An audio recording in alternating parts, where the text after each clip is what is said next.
Bhagalpur police line में तैनात वाहन कोषांग प्रभारी अभिषेक कुमार ने पंखे से बिजली के तार का फंदा लगाकर खुदकुशी कर ली थी। वहीं मामले को लेकर मृतक अभिषेक के भाई विवेक ने बताया कि मेरे भैया अच्छे इंसान थे, मगर एमपी विभाग के मुंशी और 2-3 चालक फर्जी चालान पर दस्तखत करवाकर पैसे का भुगतान कर लेते थे। इन्हीं लोगों की वजह से भैया परेशान रहा करते थे। उन्होंने कई बार इसकी शिकायत वरीय अधिकारियों से की थी, मगर कोई जाँच आदि नहीं की गयी। विभाग की संवेदनहीनता से हमारे भैया की जान चली गई। वहीं मामले को लेकर आज एसएसपी आनंद कुमार ने अपने कार्यालय में प्रेस को संबोधित करते हुए कहा कि जांच के लिए एसआईटी का गठन किया गया है। समझ में नहीं आता है कि आत्महत्या जैसे कदम उन्होंने कैसे उठाया। अभिषेक का मोबाइल एफएसएल की टीम को जांच के लिए दिया गया है। मोबाइल कॉल रिकॉर्ड से भी बहुत कुछ साफ होगा। उनके साथ रहने वाली पुलिस टीम से पूछताछ की जा रही है। उनका पिछले कई दिनों से किस तरह का व्यवहार था। परिजनों के आरोप के आधार पर एक सिपाही के खिलाफ एसआईटी ने जांच भी शुरू कर दी है। जो भी दोषी पाए जाएंगे उसके खिलाफ कार्रवाई होगी।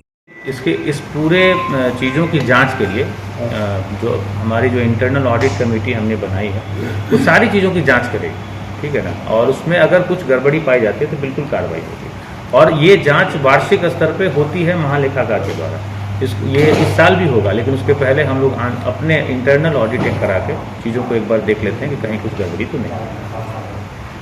केस दर्ज हो गया सर इसमें? हाँ, इसमें जो परिजन है उनके बयान पर कांड दर्ज किया गया है। कोई नेम भी है? एक नेम्ड है, उनके एक सिपाही पर नेम किया गया है। अन्य लोगों के अज्ञात, उन्होंने हत्या का आरोप लगाया है। और हम लोग जो पोस्टमार्टम रिपोर्ट है उसका इंतजार कर रहे हैं। आज संभवतः पोस्टमार्टम रिपोर्ट मिल जाएगी तो हत्या के मतलब जैसे मौत हुई, मौत के कारणों का स्पष्ट पता चल जाएगा। हालांकि जो एफएसएल की जो प्रारंभिक रिपोर्ट है उसमें उन्होंने बोला था कि ये आत्महत्या का मामला प्रतीत होता है।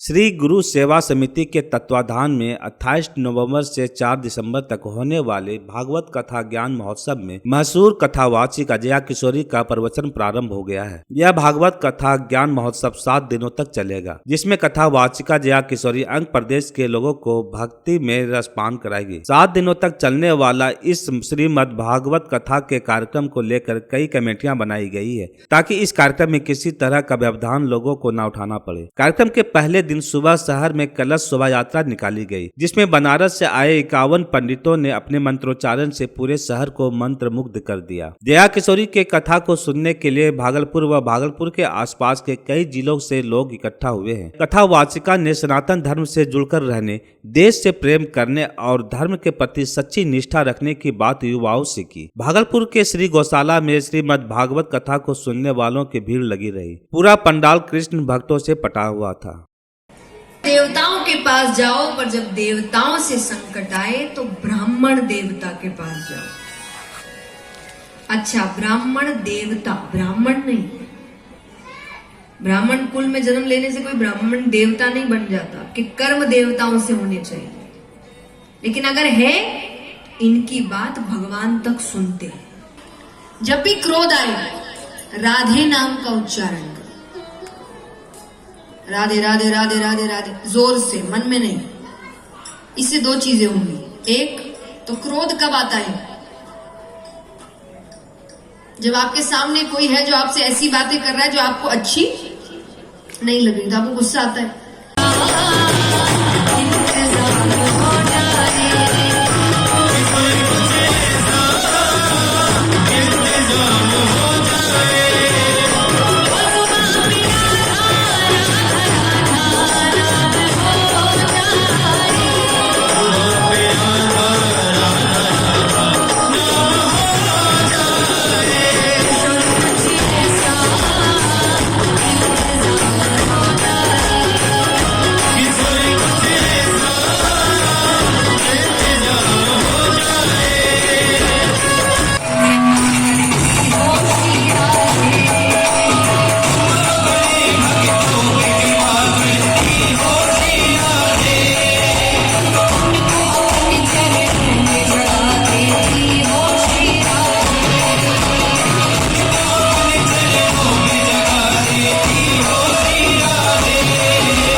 भागलपुर के वरीय पुलिस अधीक्षक कार्यालय के पास एक महिला काफी लाचार और रोती बिलखती नजर आई। उसके हाथ में एक फोटो था जिसे लेकर वह दर दर भटक रही थी। बेगूसराय की मीनू देवी ने नीतीश कुमार नाम के युवक से प्रेम विवाह 7 वर्ष पहले किया था, जिसमें परिवार वालों की नाराजगी थी। उसके बावजूद दोनों एक साथ 7 साल से रह रहे थे। पत्रकारों से बात करते हुए उन्होंने कहा कि मेरे पति के नानी का फोन आया और उन्होंने कहा कि उनके मां का देहांत हो गया है, जिसको लेकर वह अपने घर गया है, लेकिन वापस मेरे पास अभी तक नहीं आया। जब मैं पता लगाना शुरू किया तो पता चला कि पति को मेरे से अलग करने की साजिश थी, जिसको लेकर न्याय की गुहार लगाने के लिए वरीय पुलिस अधीक्षक आनंद कुमार के पास पहुंची हूं। परिवार वाले नहीं चाहते कि हम उसके साथ रहे। अब हमने एक दूसरे के साथ 7 साल बिताया। उसकी नानी का कहना है कि मेरे पति की शादी वह कहीं और कर रहे हैं। यह कहां तक सही है? अगर मेरे पति मेरे साथ नहीं रहेंगे तो मैं कहां जाऊंगी?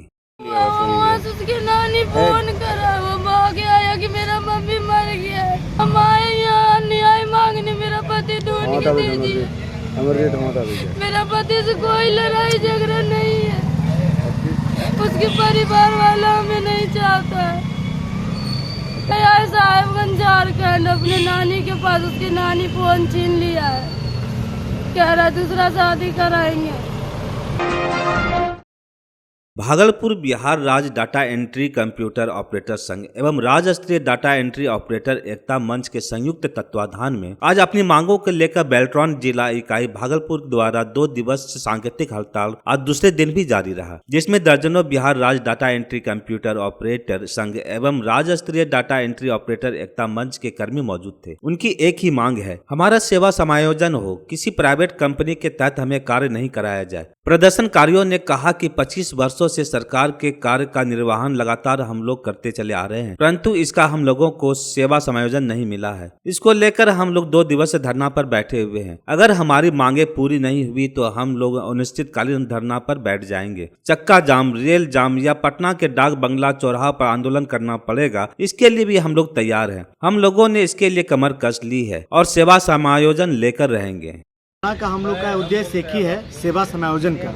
हम लोग लंबे समय से लगभग 25 वर्षों से डाटा एंट्री ऑपरेटर जो बेल्ट्रॉन के हम लोग जो कर्मी हैं, लगातार सरकार का कार्य कर रहे हैं। जितने भी बिहार में सरकारी संस्थान हैं सभी जगह हम लोग एक कार्य कर रहे हैं सरकार का, परंतु इतने लंबे समय होने के बाद में भी अभी हम लोग का सेवा समायोजन नहीं हुआ है।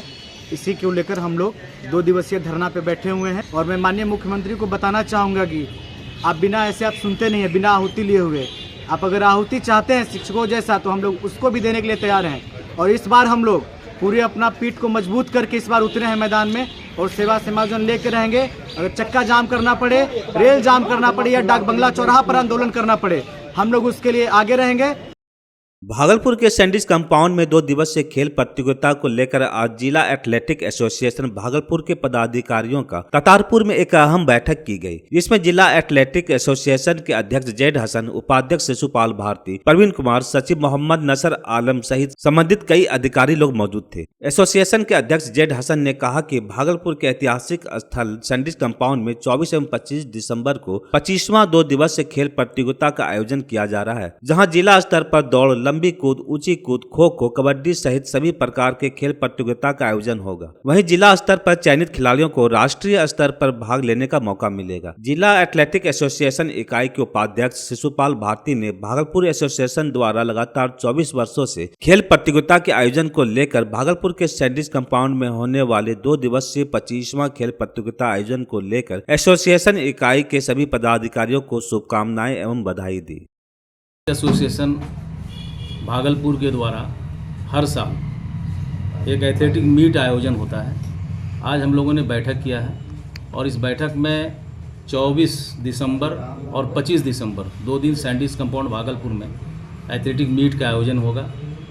और इसमें जो बच्चे होंगे under 14 boys and girls, under 16 boys and girls और एबव अंडर 16 यानी सीनियर बॉयज़ एंड गर्ल्स। और इसमें सभी इवेंट्स होंगे, चाहे वो रनिंग का इवेंट्स हो, ऊंची कूद हो, लंबी कूद हो, जेवलिंग हो, खो खो हो, जितने भी इवेंट्स हैं सभी इवेंट्स में इनका निबंधन होगा। निबंधन के लिए हम लोगों ने 15 तारीख से लेकर 20 तारीख के बीच में निबंधन का समय निर्धारित किया है।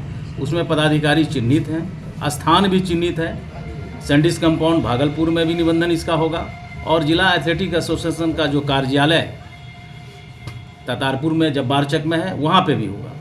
एथलीट एसोसिएशन की तरफ से यह कार्यक्रम लगातार पिछले 24 वर्षों से हुआ है। इस बार 25वां है और मैं सर्वप्रथम जिला एथलीट एसोसिएशन के सम्मानित अध्यक्ष बड़े भाई जेठ हसन साहब को और सचिव नसर साहब को, उपाध्यक्ष परवीन जी को और तमाम पदाधिकारी को बधाई और धन्यवाद देता हूँ। इन लोगों के द्वारा लगातार ये सफल प्रयास पिछले 24 वर्षों से जो किया जा रहा है, जिससे कि भागलपुर जिला के बच्चे और बच्चियाँ नेशनल और इंटरनेशनल खेलते हैं और भागलपुर का नाम रोशन करते हैं, जीत कर मेडल आते हैं। इसके लिए इन तमाम पदाधिकारियों को अध्यक्ष जी के नेतृत्व में बधाई और शुभकामना देता हूँ।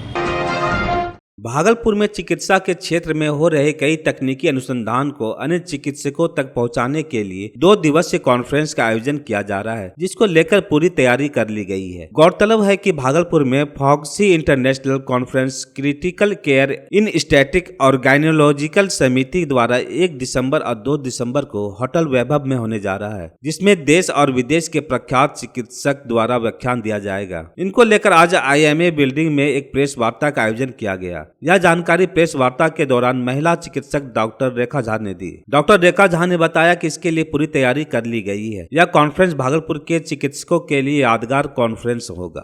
भागलपुर में जो 1-2 दिसंबर को कॉन्फ्रेंस क्रिटिकल केयर का होने जा रहा है, क्रिटिकल केयर इन ऑब्स्टेट्रिक्स, मतलब कि प्रसूति माताएं जो हैं उनकी जो गंभीर बीमारियां होती हैं उससे उनको कैसे बचाया जाए, कैसे उनको उससे निकाला जाए, इस पर गहन विचार विमर्श और इस पे पढ़ाया जाएगा ताकि सभी लोग अपग्रेड हो सके, जान सके कि नई नई चीज़ें क्या है चिकित्सा जगत में, जिससे कि माताओं को बचाया जा सकता है। साथ में बच्चों को किस तरह से बचाया जाए इसका भी जो है कार्यशाला होगा। डॉक्टर यहाँ UK से आ रहे हैं, इंग्लैंड से, यहाँ डॉक्टर जो है नेपाल से आ रहे हैं, मुंबई से आ रहे हैं, बेंगलोर से आ रहे हैं, कर्नाटका से आ रहे हैं, बंगाल से आ रहे हैं और UP से भी आ रहे हैं, कानपुर से, बिहार और ये राजस्थान से भी आ रहे हैं।